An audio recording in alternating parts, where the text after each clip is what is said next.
Hello everybody and welcome back to another awesome Keyblade review and Teen Titans Go. Premiering in April of 2013, Teen Titans Go is a spin-off of the critically acclaimed show from 2003, Teen Titans. To be honest, I see Teen Titans Go as the Sonic 06 of mainstream animation. You know, something that was made to reboot a series that many people love and grew up with a changed tone to set it apart from the original. It clearly rushed out the door, made for the money product. It took the same characters we knew and loved and threw them into the mess of the story that the writers had, while also making all of the characters stilted and awkward, and was showered with 4 out of 10s from critics and fans everywhere screaming, "What is this?" Not to say that this is as bad as Sonic 06 or even the movie equivalent to Sonic 06, but trust me, there were enough YouTube comments, change.org petitions, and interviews to let me know what I was getting myself into. We've never even seen the old show. No, I saw a couple episodes. It's good. It was a good show.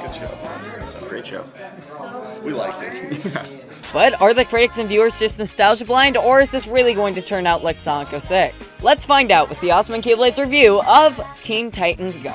First, let's talk about the stories. The main thing about the show, I think, is that it's supposed to be about what the Teen Titans do when they're not fighting crime. Some episodes try to take everyday tasks like trying to get a driver's license or somebody stealing the food that you left in the back of the fridge. Sure, taking everyday tasks and blowing them out of proportions has been done before, a lot, but I'd be lying if I said that these weren't my favorite kind of episodes. Though a problem with a lot of the stories, especially in these episodes, is that they end up being kind of predictable. Like take the episode Slumber Party, where Cyborg doesn't want to sleep in the dark because he's scared of definitely not the ring girl trying to get him. It's obvious that when every Titan has to say that she's not real, that no duh, she's gonna be real. And no duh, Cyborg is going to defeat her. In even episodes like Campfire Stories, it's obvious that when Raven has to interject after every single story, saying that she doesn't want to be at the campfire, that her story is going to be the best and scariest. Even if they didn't do that, no duh, she's gonna tell the scariest story. She's half demon. And then you just have really idiotic episodes like Serious Business. In Serious Business, Robin says that the other Titans are using the bathroom too much, so he attaches a time bomb to the bathroom to ensure that they don't take too long. But the other Titans are upset because they can't do their bathroom activities like singing, cooking, dancing, and steam painting. So instead, they just don't go to the bathroom for weeks. But Robin takes away the time limit once the Titans show him how wonderful the bathroom is. But their bathroom John doesn't like this. Oh wait, did I forget to mention that bathrooms are actually an alien race? They came from the planet of the bathrooms because it was destroyed by their enemies, and then came here to hide, because that was a thing that happened, I guess. Anyway, because Robin abuses bathroom privileges, every bathroom on Earth then flies up into the sky into a halo formation, spins around, and blasts off into space. And then we get a reprise of an earlier song known as the Pee-Pee Dance.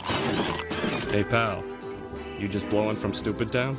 Now about the animation, if it were just a comedy, I'd say that's better than it is, but after a bit of research, also known as I found this on Wikipedia, I found out that Teen Titans Go is actually an action comedy. Now when talking about the animation of a comedy, I'll admit I'm not really looking for a whole lot. In a comedy, it's really the characters in the story that should really be the audience's and the writer's main focus. Shows like We Bare Bears or Clarence could be done in PowerPoint for all I care. I'd still like them. Heck, I love South Park a lot, and a lot of the animation in South Park you can actually do in PowerPoint. My only thing is that it also tries to be an action show as well. Now I won't beat around the bush, this show's animated in Flash and it shows. Not to hate on Flash, some fantastic shows and shorts have been made in Flash, and Flash really is a good program to use, especially if you're starting out. The thing about Flash though is that it gives you less quality animation than hand-drawn, but it's a lot more cost and time effective. But if a lot of time and effort is put into it, it can look just as good, maybe even better than hand-drawn. But to put the animation of Teen Titans Go into perspective, My Little Pony Friendship is Magic, love it or hate it, honestly I've only seen parts of it because it's everywhere on the internet, is also animated in Flash, and at the time of recording this, has 104 episodes. Teen Titans Go has 106 episodes. Teen Titans Go came out April 2013. Friendship is Magic came out October of 2010. And My Little Pony isn't even an action show. Okay, so I'm gonna stop talking about My Little Pony before I start a brony war in the comments. The action scenes are especially rough. They use a lot of slow-mo to elongate how long the fight takes without actually using a lot of effort. I mean, seriously, imagine if a show like Steven Universe did something like this. In fact, now mentioning Steven Universe, there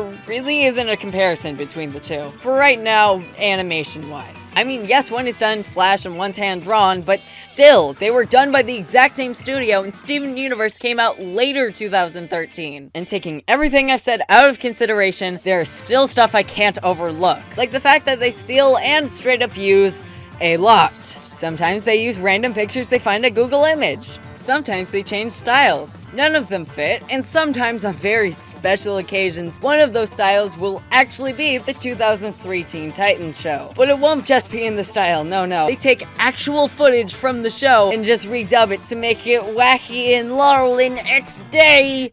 Oh god. Brace yourself.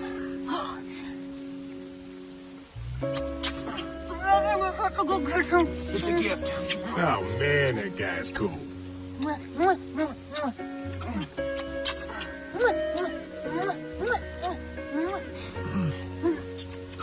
And speaking of dubbing, the show's voice acting is pretty good. They got the exact same cast from the original Teen Titans to reprise their roles, and they do a serviceable job. They really do fit in those roles, but I feel like they fit more in the original show than they do here. Now first off, nothing against any of these voice actors, they are incredible. Now first off, and this is going to sound a bit strange at first, but Raven shows way too much emotion. I mean, nothing against Tara Strong, but she just wasn't given the right direction. Raven is supposed to keep her emotions hidden, otherwise her demon side could get out of control. Here, she's just as wacky and random as the other Titans. Listen to some of these lines and try to tell me that they wouldn't sound funnier coming from a less emotional Raven. Oh my gosh. Well, Butterbean and Sparkleface have to save King Jellybean, who's been frozen in cake frosting. Starfire also sounds a bit off, speaking less like English isn't her first language and more like she needs to spell every word out. I believe the number is 9 and the 1 and the 1. In that order. I mean, seriously, you voiced Bubblegum and Veridi. You're better than this. LOL!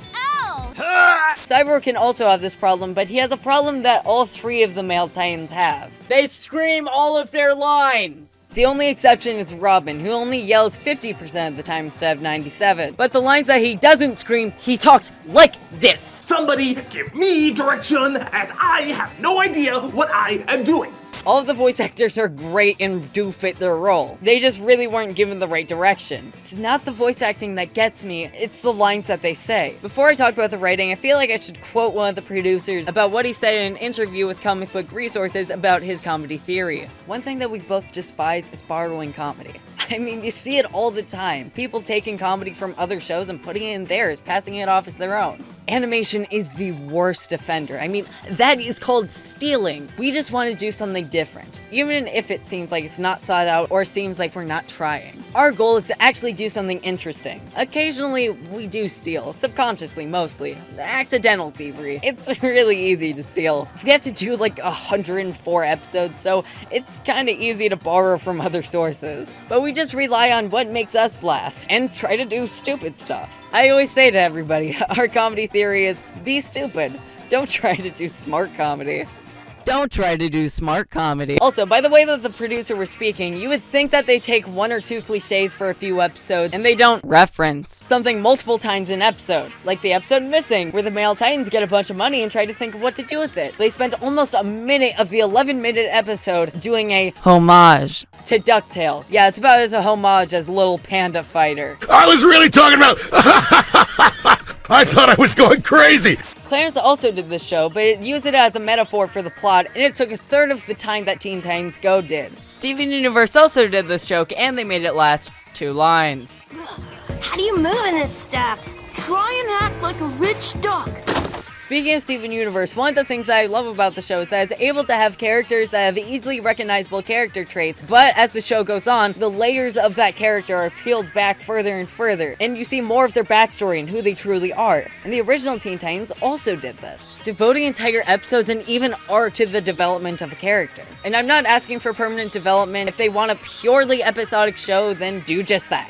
But there are many points where they do miss out on at least temporary development or character study, like the episode Puppets, where Robin makes a bunch of puppets of the other Titans and then plays with them whenever the real Titans don't listen to him, using them as basically a form of therapy. In the episodes, when the Titans find out about the puppets, they mock him for it, tell him it's weird, and eventually do destroy the puppets and the stage. And for the rest of the episodes, they elong the joke, it's funny because puppets. There are so many better opportunities for this plot, like start with the Titans doing something and then Robin coming in saying that he wants to fight crime. The other Titans don't listen to him, so he says something like, why won't they listen to me? I'm the leader, I'm the puppet master. Cut to next day. Robin tries to fight crime again, but the Titans don't listen to him, and instead of flipping out, he then leaves the room saying something like, I need my puppets, running off, and the other Titans spy on him and realize that he's using the puppets. They then realize the error of their ways. Cut to next day. Robin says something, braces for the Titans to not listen, but instead they go along with Robin, and the end. And if you think I'm kidding when I say that they elongate pointless jokes, then I have 2 episodes to talk about: Waffles and Serious Business.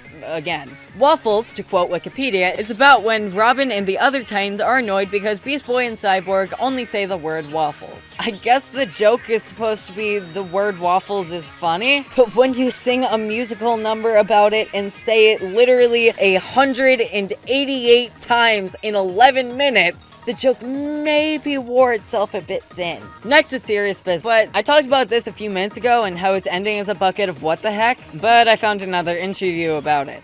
We have this is how stupid we are. We have an episode about a bathroom. Oh yeah, this is a good one. It starts off with some of the characters, they have to use the bathroom. And a creative exec came to us and said, by the way, having characters stand outside a bathroom needing to go is never, ever funny. Yeah, never funny. No, never funny. Don't do it. On any show I've ever been on, it's never funny. Never funny, and we took that as a challenge. So we extended the moment to super, super long proportions. We put in a musical number about holding your pee, and it's actually my favorite song.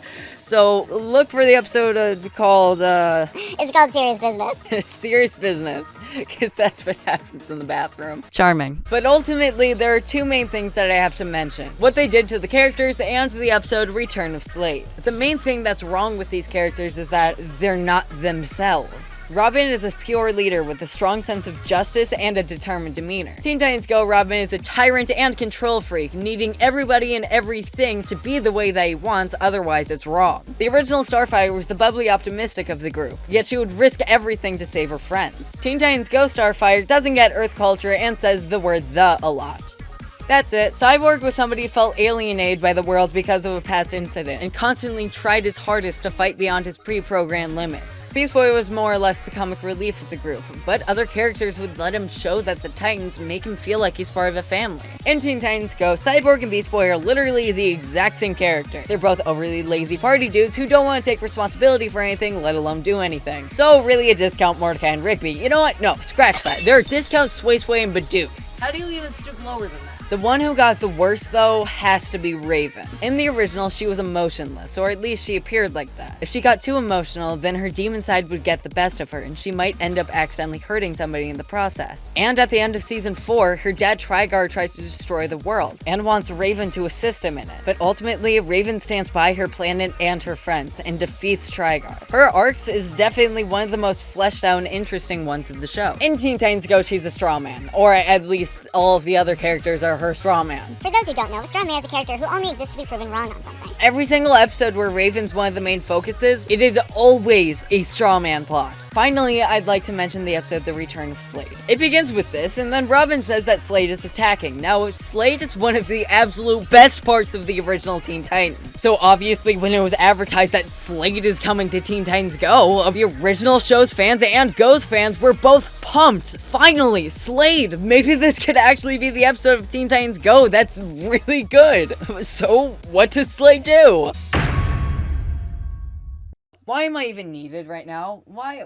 This, my Waddle Doos, is known as a scam. The writers purposefully did this so they could get viewers of the original Teen Titans that don't like Teen Titans Go, as in me, to watch this episode, which is the direct response to the original show's fans and critics.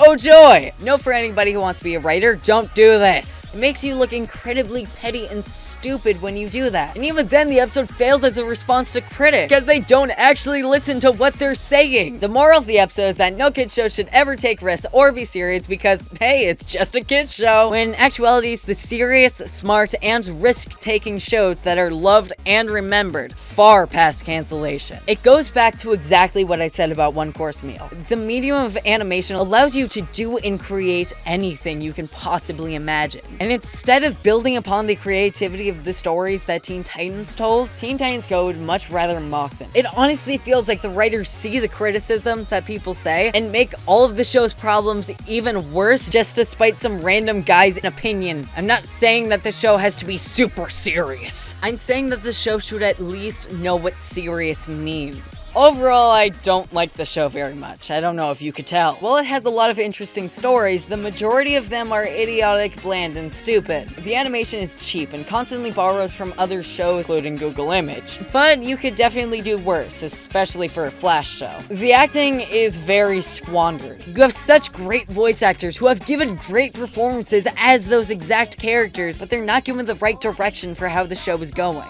The writing is awful, taking characters that had layers and layers to them and reducing them to shells of what used to be. In interviews, the writers constantly say that they strive for the show to be as stupid as possible, and they succeeded. So in the end, the final score for Teen Titans Go is a 4.5 out of 10. I'll say this right now, you can do a lot worse than this show, but literally everything about this show was prepared on a silver platter. Instead of following the guidelines of the original, it tries and fails to take the bare outline of a character and put it into an uninspired plot. But simple and clean, it's an unfunny comedy with unlikable characters that's still running because brand recognition from the original show. But thank you guys so much for watching. See you next adventure.